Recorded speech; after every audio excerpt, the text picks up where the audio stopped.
Kidnapped by pirates at the age of 16, St. Patrick, patron saint of Ireland, is the inspiration for one of the most loved songs of all time. Patrick was born into a wealthy family in Britain in 387 AD. He was kidnapped when a teenager, taken to Ireland, and sold into slavery.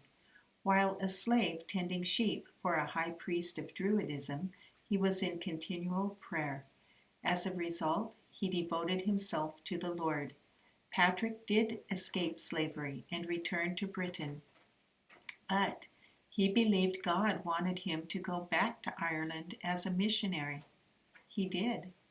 During his 30 years in Ireland, he became one of the most fruitful evangelists of all time, baptizing over 100,000 people and establishing hundreds of churches.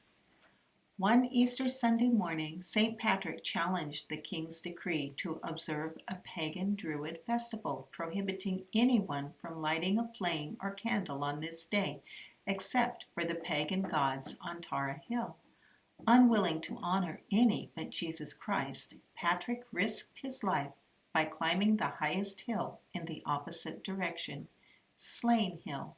He lit a blazing paschal fire to show the world that God's light shines in darkness. The inflamed king dispatched his executioners to seize Patrick. Upon hearing St. Patrick's conviction and evangelistic zeal, the king's heart turned. Rather than execute him, the king supported Patrick's missionary efforts. St. Dallin Forgal, a blind monk, wrote a poem 100 years later, a poem in honor of St. Patrick's defiance that Easter Sunday morning, imploring God to make himself first in his heart, to be in his thoughts, waking and sleeping. Years later, the hymn was set to the tune of a traditional Irish folk song, Slane, so named after the hill where Patrick shone his light that Sunday morning. Nearly 1,500 years later, in 1905, a 25-year-old college student translated the poem into English for the first time. Pastor Stephen from Bayview Bible Church says, "Is this an old song? Yes and no.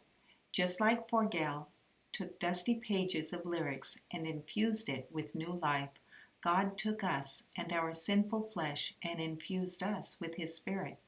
It is the song of new life, the new life of St. Patrick, who shined his light for Christ, the new life in Ireland, where dead paganism gave way to centuries of vibrant faith.